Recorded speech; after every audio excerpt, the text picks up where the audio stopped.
Morning everyone, and welcome to the council meeting for the 21st of January, which is the first one of the new year. So we can get over our Christmas pudding and get into it. So please join me in standing for the opening karakia. Whakataka te ia, te uru, whakataka te hao, te tonga, kia mana kene te uta, kia matatara te tai, e aka ni. He ho, he huka, he hahu, he hai, mariora. Right, thank you very much. I've received apologies from potential absence, queuing for potential absence. I note that Councillors Field and Johansson will be online, and Councillor Coker and McClellan just a little bit for lateness. Aaron potentially joining us online as well. So they're all good. I'll move those, and yeah, I'll move them. Pauline will second them. All those in favour? Aye. Against? Thank you. That's carried. Anyone have any declarations of interest today? Nope. That's good. But if you do think you're getting yourself into a wee corner, please let us know. So we're into public participation. I'd like to ask Danette to come up and talk to us about the management of geese in Christchurch and banning the public display of fireworks in New Brighton. You have 10 minutes, and very good to see you this morning. Atamarie, Mayor, Councillors and Chief Executive, thank you so much for having me here today. I'm here to speak on two issues, so I'm going to speak to them separately, so I'll pause in between. Very briefly, firstly, I am the General Secretary of the Animal Justice Party. We are a political party that stood up before the last elections, and over the last, we'll stand again, and in the last couple of years we've built a few successful campaigns and built a very large membership and following. So firstly, here to speak about the annual Canada Geese Cull and why Christchurch urgently needs a geese management strategy rather than repeating a costly and harmful cycle year after year. So I do wildlife rescue, and of all the birds that I rescue, geese are notoriously the hardest. You never catch them the first time, and they recognise you and your car, so when you turn up the next time to get them, they skedaddle very, very quickly. They're super intelligent and very strategic. They form lifelong pair bonds, and when a goose is injured, they actually assign family members. So most animals kind of ditch you when you're injured, but geese stay with those family members, yeah. Now, they also put all their babies together in a nursery to raise them, which is really incredible. Normally you see ducklings, you see a whole lot, and then you go back the next day and there's only two there. Geese successfully keep all of their babies together in a nursery. And we humans take advantage of this, and while they're molting and looking after their young, which they've kept so unbelievably safe, we kill them. So we kill geese each year at significant cost to ratepayers without a clear, publicly articulated problem definition. What exactly are we trying to fix? Is it droppings? Because it's a premise of killing people if they poo, and not something we should get into. Perceived water quality impacts, public complaints, or airport risk. These are all very different issues, yet they are bundled together and answered with a single response, which is killing. What's missing is evidence. So we are not showing clear baseline data, population monitoring, or long-term outcomes. The main metric reported is how many geese we have killed. This does not tell us whether the approach worked, whether it's needed, whether it's proportionate, or whether it is the best use of public funds. It is also not nice for council staff who have informed me that themselves. Other countries manage geese successfully using strategic, non-lethal preventative approaches, habitat design, egg management, deterrence, and public education. Guided by a clear plan, the principle is simple: the more work we do upstream, the less harm we do downstream. Christchurch does not need to reinvent the wheel by continuing to kill intelligent social animals each year without a transparent strategy, clear goals, or evidence of effectiveness. I'm asking today for Council to pause and to commit to developing a humane, evidence-based geese management strategy, one that manages coexistence, not just bodies.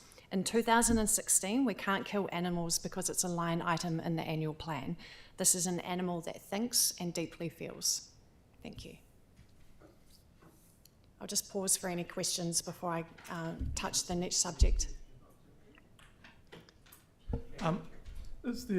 What's the research on the native ducks? So I know that along the rivers we're now getting long grass to the edges, because the European introduced ducks love the lawns like the cricket, but native ducks like the grass, etc. So being the smallest duck, even the mallards and things are hassling them, but a goose being probably 6 times the size of a normal duck, what's the effect on the native duck? I mean, there seems to be quite a lot of research, but nothing about that, which is surprising. No, the University of Canterbury did do a research project for me last year, and in that research project they went and looked along the New Brighton River where there are some geese where a cull can take place, and the geese actually were staying in one area and kind of like the flat grass and actually off the path, and they were quite surprised because even they interviewed people to say what do they think about the geese, and they thought they were very territorial, but it's actually they got attacked by swans through their research project, not by the geese at all. So to answer your question, no direct research, but there was no impact noted in the research project that was completed this year. Okay, thank you. Yeah, I can definitely corroborate their intelligence. I know when I lift my kayak over the fence to go kayaking in the lake next to my house that they all scarper. But I'm curious about facts. In terms of droppings, I hear that they do like a kilo of droppings per goose every day. Do you know whether that's accurate or not? I don't, unfortunately. When the research project went out for the University of Canterbury, that was one of the things they looked at, and they did some measurements of those. I can send their research through. It wasn't a huge impact, and it wasn't all over the path like people actually assumed. All animals and humans do it, and it's not really a premise that we should use to kill an animal. Yeah, because I noticed amongst my neighbours a great opposition to the geese, but total acceptance of the swans and the native ducks and the other ducks that are in the area.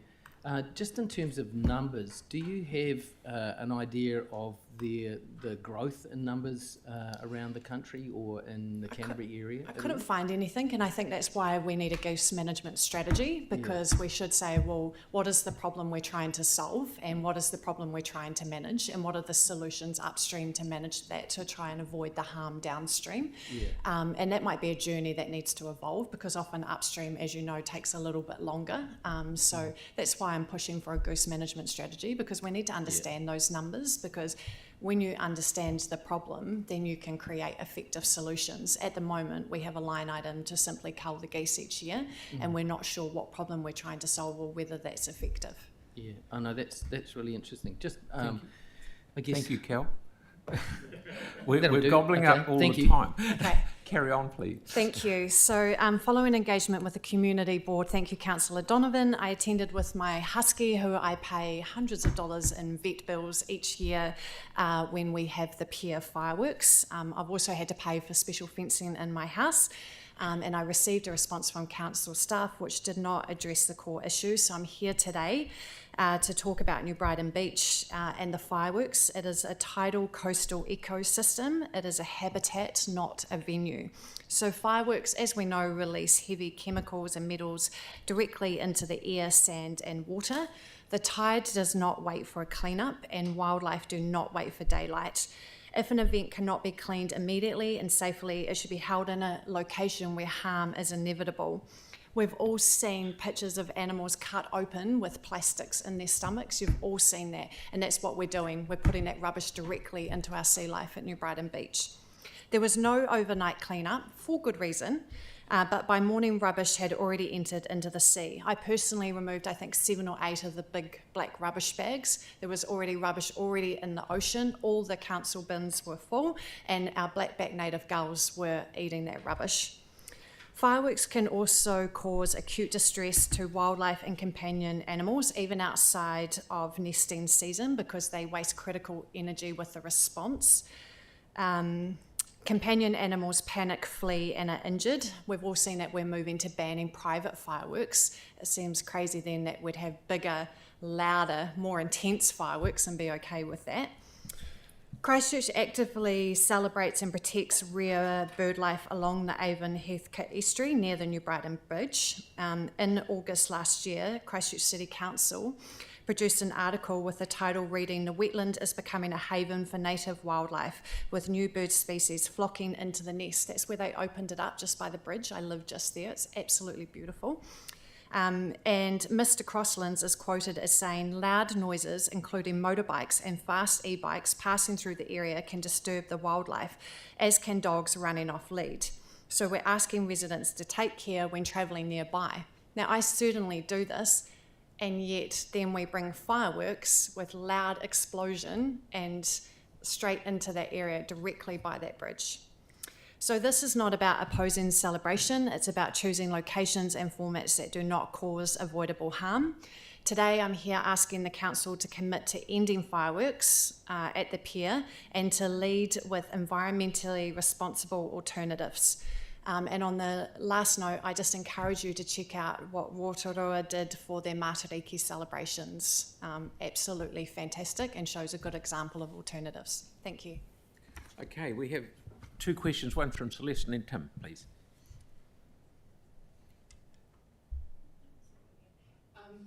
Thank you for your presentations. In terms of alternatives, thank you. This is quite great. Have you thought about things like the drone light shows? You mentioned that has been tried elsewhere. Have you done much work looking into that, and can you give us any more insight? No, I think you would need to do a comparison, and I don't have that current documentation of current state and what that looks like to do any sort of comparison, but across the country it has been done, so I'm sure we could reach out to other councils who are doing it successfully. And in regards to some of your concerns around sort of pollution and animal welfare, are you aware of do you have a view on what that might look like? Yeah. Or you don't know enough about it at this stage? I think that with all those alternatives with the drones and light shows have been successful and haven't caused any harm that I'm aware of for animals. And I know even with lasers, for example, they're actually a really good goose deterrent, by the way. You put green lasers around. They work on golf courses. Geese they don't like them. It's very safe and cost effective. So if you're doing that in the sky for a celebration show, you're probably going to move all birds away. Okay, thank you. Tim, please.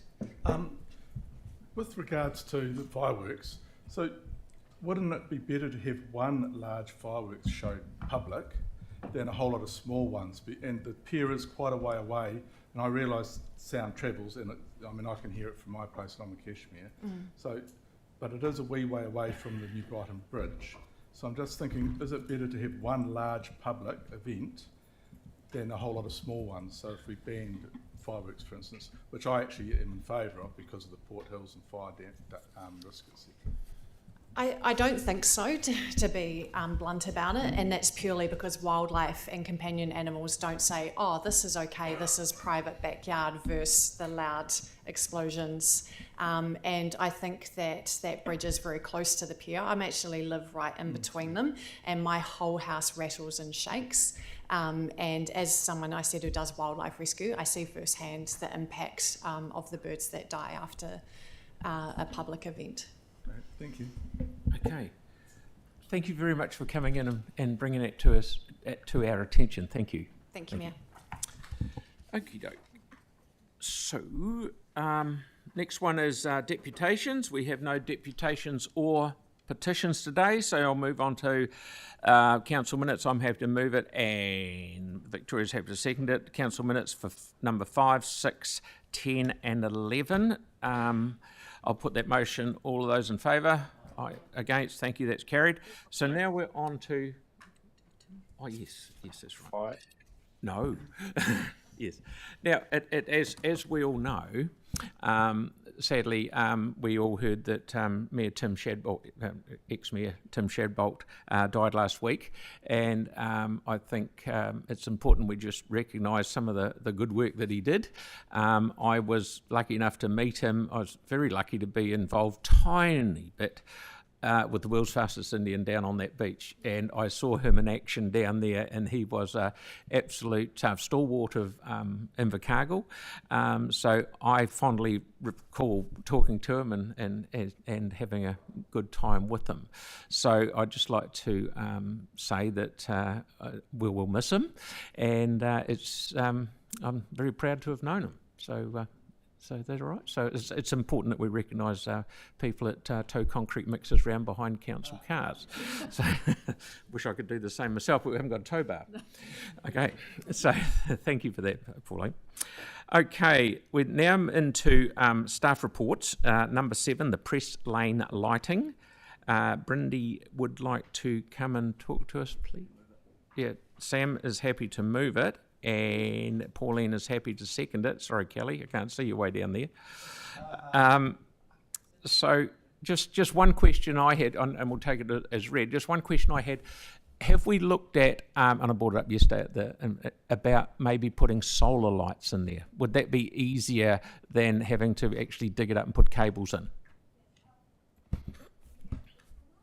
As long as it's green, yep. Cheers. Yes, we've got the green light.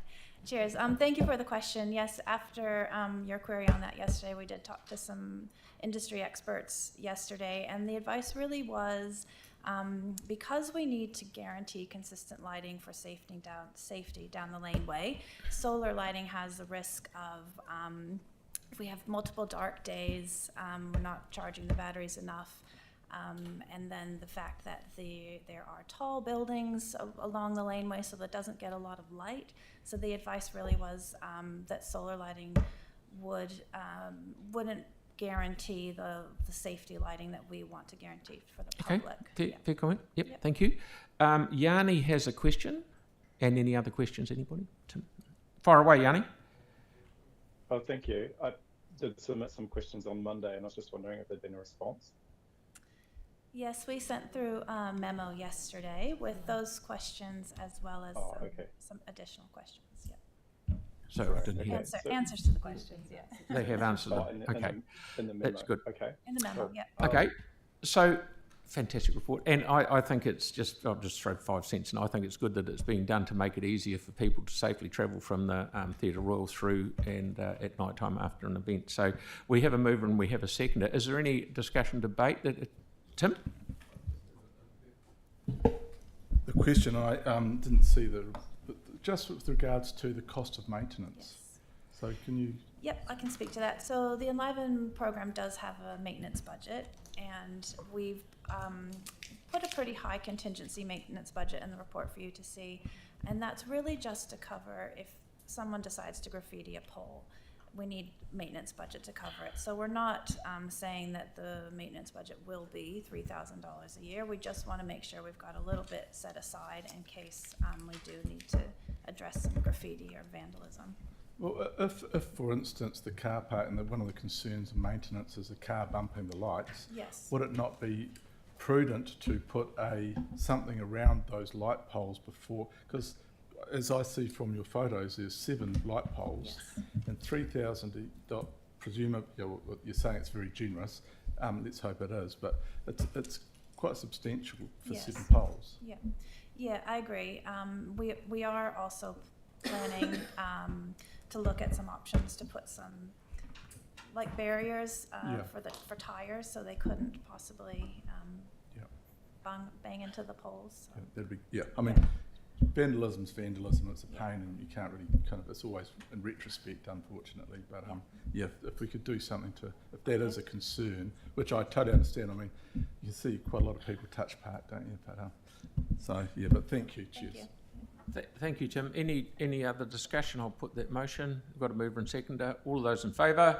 Aye. Against? Thank you, that's carried. Brilliant. A word from the wings. Okay, we're up to number 8. Elected member appointments. Matthew, if you want to come up and have a yarn to us, I think it's very clear. Happy to move. I'm happy to move it. Tim's happy to move it, and Sam's happy to second it. The only one thing, correct me if I'm wrong, Matthew, the only one thing that we're going to have a slight adjustment to is as far as the Te Waihora co-governance group. Tyler's on there, but we're going to put Community Board Chairperson Lynn Leslie as an alternate, just in cases. So that's, is that everyone, that'll be into the substantive, everyone happy with that? Yep. Okay, so we've got a mover and second. I'll put that motion. All those in favour? Aye. Against? Thank you, that's carried. Right. Now, Yes. Yeah, sorry, can I just clarify online for item 7, was that Yanni or Councillor Kewen against, or was it a for? Yeah, no, it was me. No, And I that's might Yanni debate against, of course. Thank you. Happy to debate it too, but it didn't get called on. But that's cool. Okay, you're good, Sam? So can I just have that recorded as against? Thank you. Yeah. So he's against the lights. Do I need to do that?